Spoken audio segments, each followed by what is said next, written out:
국내 한 업체의 침구류에서 기준치 이상의 라돈이 검출됐다는 의혹이 제기됐는데 이번에도 라돈 수치를 확인한 건 소비자였습니다. 전주시가 종합경기장 개발을 계속 미루자 송하진 도지사가 종합경기장을 환수하는 방안을 검토하기로 했습니다. 송하진 전북지사를 비롯한 전북의 단체장 11명이 선거법 위반 혐의로 검찰의 수사 대상에 올랐습니다. 저상버스 보급률이 25%를 밑도는 한국과 달리 미국과 일본은 모든 버스를 저상버스로 바꿔 장애인들의 이동권을 보장하고 있습니다. 여러분 안녕하십니까? JTBC 8시 뉴스입니다. 라돈 침대 문제 때문에 소비자들의 불안이 커지고 있는데요. 국내 한 업체의 침구류에서도 기준치 이상의 라돈이 검출됐다는 의혹이 나오고 있습니다. 이번에도 라돈 수치를 처음으로 확인한 건 업체나 정부가 아닌 소비자였습니다. 주혜인 기자의 보도입니다. 국내 한 건강기능제품 업체에서 사은품으로 제공한 이불입니다. 이불을 받아간 조모 씨가 지난달 간이 측정기로 측정한 결과 기준치의 30배에 가까운 라돈이 검출됐습니다. 이 업체에서 구매한 베개에서는 기준치의 16배의 라돈이 검출됐습니다. 백금 패드에서는 최대 측정치인 255피코큐리를 넘어 오버라는 표시가 나오기도 했습니다. 조 씨가 측정한 결과 이 업체의 사은품과 제품 7개에서 모두 기준치 이상의 라돈이 검출됐습니다. 저희 집도 베개부터 패드에 매트에 이불을 쓰고 있는데 그럼 4가지를 기본으로 쓰고 있는 거잖아요. 그렇기 때문에 도대체 이게 합쳐지면 밤새 어느 정도나 몸에 축적이 되는지. 해당 업체 홈페이지 게시판에도 제품에서 기준치 이상의 라돈이 검출됐다는 민원이 잇따르고 있습니다. 업체 측은 전국 대리점을 통해 검출이 의심되는 제품을 수거해 수리 교환해주고 있다고 밝혔습니다. 우리가 확인될 때까지 싹 새 물건으로 교환해드리고 있어요. 문제가 불거지자 원자력안전위원회는 1차적으로 라돈의 원인 물질인 모나자이트를 사용한 업체부터 현황을 파악하고 있습니다. 원안위가 기본적으로 이 모나자이트를 사용한 제품들이 어떤 제품이 있는지 이 부분들을 좀 조사를 전체적으로 확대하고 이 조사 결과를 시민들에게 알려서 가능하면 라돈이 검출이 되는 제품들을 우선적으로 사용하지 않도록 하고. 해당 업체 제품에 대한 정밀 조사가 시급하지만 원자력안전위원회는 아직 구체적인 조사 시점도 확정하지 못하고 있습니다. JTBC 뉴스 주혜인입니다. 전주 종합경기장 문제와 관련해 송하진 도지사가 처음으로 환수 가능성을 시사했습니다. 경기장 개발을 무한정 기다릴 수 없는 만큼 전주시에 넘겨준 소유권을 다시 찾아올 수도 있다는 것입니다. 경기장 문제에 변화가 예상됩니다. 이승환 기자가 보도합니다. 전라북도의 임시회에서 열린 도정질문 자리. 최영일 의원은 전라북도가 전주시에 경기장을 넘긴 지 13년이나 됐지만 아무런 진척이 없어 도민들의 피로감만 커졌다고 지적했습니다. 기존 경기장은 체육시설로 활용되지 않고 전주시가 약속한 대체시설은 소식이 없으니 양여 계약상의 해지 사유가 아니냐는 겁니다. 현 시설은 그대로 방치되고 있고 또 건립 시기도 하대된 일입니다. 그 피해가 온전히 본의원은 도민들한테 하고 있다고 생각하고 있거든요. 송하진 지사는 전주시가 약속을 이행할 거라는 희망을 갖고 기다렸지만 이런 상황이 끝까지 갈 수는 없다고 밝혔습니다. 다각적인 방법을 모색하고 여러 가지를 조치를 해 나가겠지만 적당한 시기에는 환수 방안도 검토해보겠다는 말씀드립니다. 또 구체적인 법률 검토는 아니어도 실무 차원의 검토는 해봤다고 설명했습니다.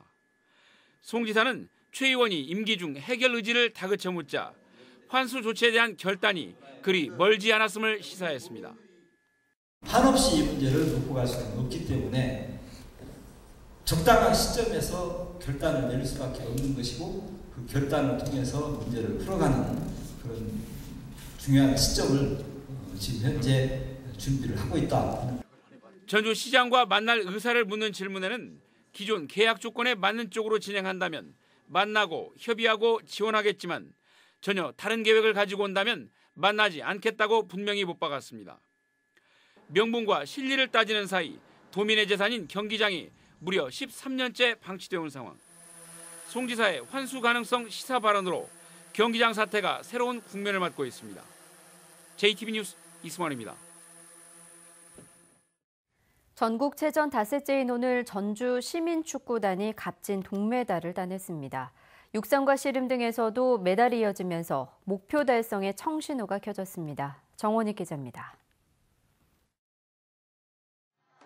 전북에서 유일한 축구 실업팀인 전주시민축구단은 8강전에서 천안시청을 3대0으로 이겼습니다. K3 리그팀이 상위 리그인 내셔널리그 3위팀을 꺾는 이변을 일으킨 겁니다. 여세를 몰아 결승 진출을 노리던 시민축구단은 준결승전에서는 아쉽게 2대3으로 졌습니다. 하지만 지난해 은메달에 이어 2년 연속 값진 동메달을 따냈습니다. 체전이 이렇게 끝났지만 내년에 체전도 또 있고 또 저희가 리그 경기도 아직 남아있는데 이제 마지막까지 지금처럼만. 육상에서도 메달 소식이 이어졌습니다. 체전을 위해 올림픽 출전을 접은 유규민은 세단뛰기에서 대회 신기록으로 금메달을 획득했습니다. 내년에 고등학교 부별 신기록 도전해보고 싶습니다. 시합 나가서 잘 되고 하니까 훈련하는데 자신이 있습니다. 원반 던지기 익산시청 조예림은 은메달을 품에 안았습니다. 정읍시청 씨름팀은 금 1개와 은 2개, 동 2개 등 모두 5개의 메달을 쓸어 담았습니다. 감독님이 항상 꾸준하게 지도를 잘 해주셔가지고 저희도 배우는 입장으로서 열심히 하다 보니 좋은 성적 자연스럽게 따라오는 것 같습니다. 또 유도와 양궁 등에서도 메달이 쏟아졌고 남성고 배구와 군산대 여자 탁구는 결승에 올랐습니다. 전국체전 폐막이 이틀 앞으로 다가온 가운데 전북 선수단의 목표인 3위 달성에도 청신호가 켜졌습니다. JTB 뉴스 정원익입니다.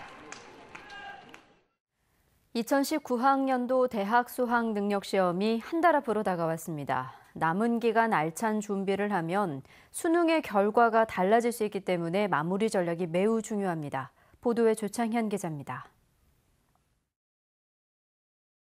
수능 시험이 한 달 앞으로 다가온 고3 교실은 긴장감이 팽팽합니다. 3년간 준비해온 공부를 마무리하는 만큼 학생들의 표정은 매우 진지합니다.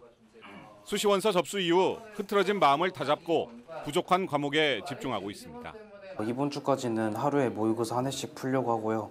그리고 다음 주부터는 제가 좀 취약한 수학이나 생물 같은 탐구 과목에서 실수를 줄이기 위해서 오답 정리를 좀 많이 하려고 합니다.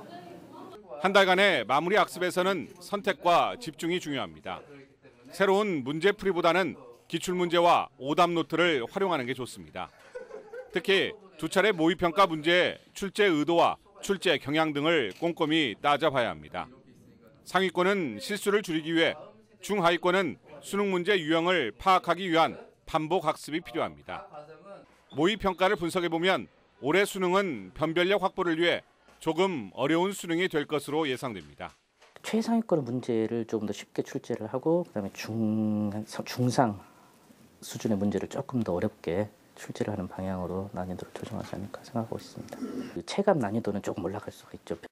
수능 시험 전 마지막 5일은 실제 시험에 맞춰 문제를 풀어보는 시간 안배 훈련도 필요합니다. 무엇보다 중요한 것은 건강 관리와 함께 수면 시간 등 생활 리듬을 시험 당일까지 규칙적으로 유지하는 것입니다. 수능 시험까지 이제 꼭 한 달 남았습니다. 현재의 상황을 차분히 받아들이고 어떻게 대처하느냐에 따라 시험 결과가 크게 달라질 수 있다고 전문가들은 조언하고 있습니다. JTB 뉴스 조창현입니다. 송화진 도지사 등 도내단체장 11명이 선거법 위반 혐의로 검찰 수사 대상에 올라 있습니다. 송 지사에 대한 수사는 사실상 마무리 단계이고 검찰에 소환될 가능성도 배제할 수 없습니다. 하원호 기자가 보도합니다. 송화진 전북 도지사가 받고 있는 선거법 위반 혐의는 크게 두 가지입니다. 민주당 도지사 후보 경선을 앞두고 의사 선거사무소를 운영하고 재임 시절 업적 등을 소개하는 문자 메시지를 대량 발송해 사전 선거운동을 했다는 혐의 등입니다. 사실상 검찰 수사가 마무리된 상태인데 검찰은 기소 여부를 놓고 고심하고 있습니다. 관련자들에 대한 조사가 모두 끝났기 때문에 조만간 송하진 전북도지사를 직접 불러 조사할 가능성도 높습니다. 도내 시장 군수들도 무더기로 수사 대상에 올라 있습니다. 김승수 전주시장을 비롯해 익산과 남원, 정읍, 김제, 부안, 고창, 순창, 무주, 장수 등 시장 군수 10명이 허위사실 공표와 사전 선거운동 등의 혐의로 검찰 수사를 받고 있습니다.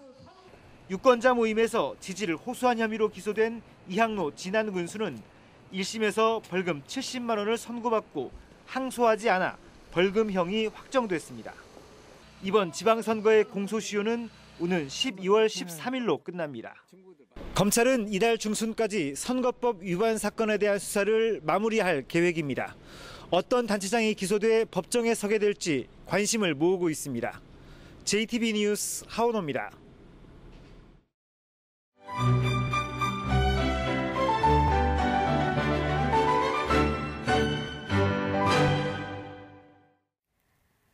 미국과 일본의 장애인 이동권 취재를 통해 우리 사회 개선점을 찾아보는 순서입니다.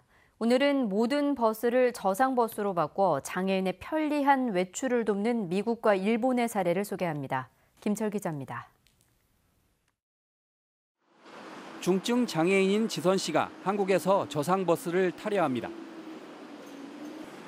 한국의 저상버스 보급률은 25%를 밑돌아 출발 하루 전에 예약을 해야 합니다. 그나마 도로 구조 때문에 버스를 인도 가까이 정차하기 어렵습니다. 안전벨트를 매는 버스 기사의 손놀림도 익숙하지 않습니다. 벨트가 더 이상 안 나오나요? 빠지는데. 바위를 움직여버리면 어떻게 돼요? 이거 원래 벨트가 돼야 하는데. 일본 오사카의 한 버스 회사입니다. 이 회사는 5년 전 545대의 버스를 자치단체의 지원도 받지 않은 채 장애인이 탈 수 있는 저상버스로 바꿨습니다. 法的な抑制というのはございませんが、ただ我々会社としてですね、そういう方向性で誰にも優しくいい公営交通ということで我々進んでおりましたので、5年ほど前に 100% 完全にノンステップバスということをさせていただきました。 미국의 저상버스 서비스는 일본보다 훨씬 뛰어납니다. 버스 기사가 안전벨트를 매주는 건 기본이고 전동차가 흔들리지 않도록 앞뒤로 고정까지 해줍니다.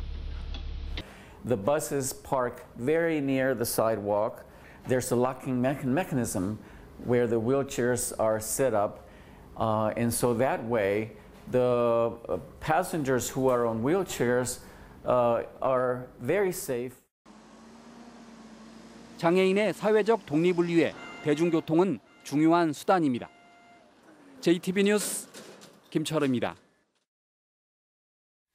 새만금 동서도로와 남북도로 공사 입찰에서 건설사들이 담합을 했다는 의혹이 제기됐습니다.